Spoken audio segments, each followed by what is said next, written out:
Hello. When I took over the defence brief for our party, I made a pledge that I would be open with the membership, tell you how things were going, keep you updated. So here's another one of my video updates from Brussels, just to keep you informed as to where we are.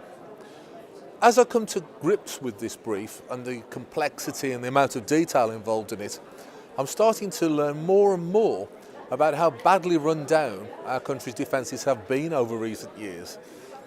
We have situations all over the world where, frankly, at the moment, our armed forces are going to be extremely stretched to be able to handle the situations. No reflection, of course, on the people who serve in the armed forces. They do a fantastic job, as we all know. But you can't do your job without the correct resources, without the correct help and support from government. And that's been sadly lacking for decades now. We've got a lot of work to do to try and get our armed forces back up to a level that befits an independent United Kingdom. If you look at the world, we still have the threat of Islamic fundamentalist terror all across the world. We had the awful event in Berlin over Christmas, and then just after Christmas in Jerusalem, where the Israeli Defence Force was attacked. Absolutely appalling, and it's a sign that despite the setbacks that Islamic State have had in their battles in Syria and elsewhere, there still is a threat to be dealt with. We have to stay alert, we have to make sure we have the resources and the people in place to be able to handle this. So I'm looking into that in quite some detail. On top of that, you've got a massive build-up in Russian armed forces all across the borders of Europe. We have a situation where Russia is perhaps more hostile than it's been for many, many years.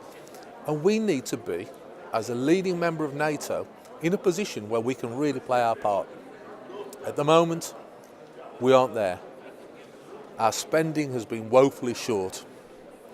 We need to review and look at our air cover, our navy, and our ground forces. At the moment, were we to try and put a task force to sea, I have serious question marks over whether or not we could actually do that as an independent country. So there's much work to be done. I want you to understand and be assured that I am looking into it. I will be sharing it with you. And at my series of meetings across the country where I meet the membership, we'll be having open discussions about this. But be under no illusion, with me as the defence spokesman, UKIP will adopt a hawkish stance. We will be sure to make sure we have a strong armed forces.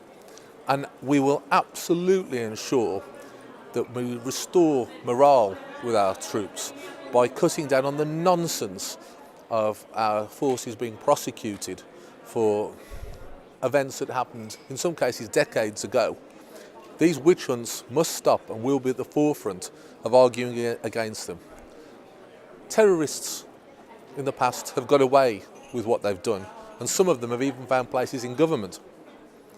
Our troops have been defending freedom and our people, and they should not be persecuted or prosecuted for actions they took in defence of the realm, and we will stand by them. So, we'll restore morale, we will look to restore numbers, we'll certainly restore spending to acceptable levels. The detail will be forthcoming over recent months with your help, so please, let's work together. It's a big job, but trust me, I'm on the case, and together we can make this much, much better and help make our defence really great again. Thank you.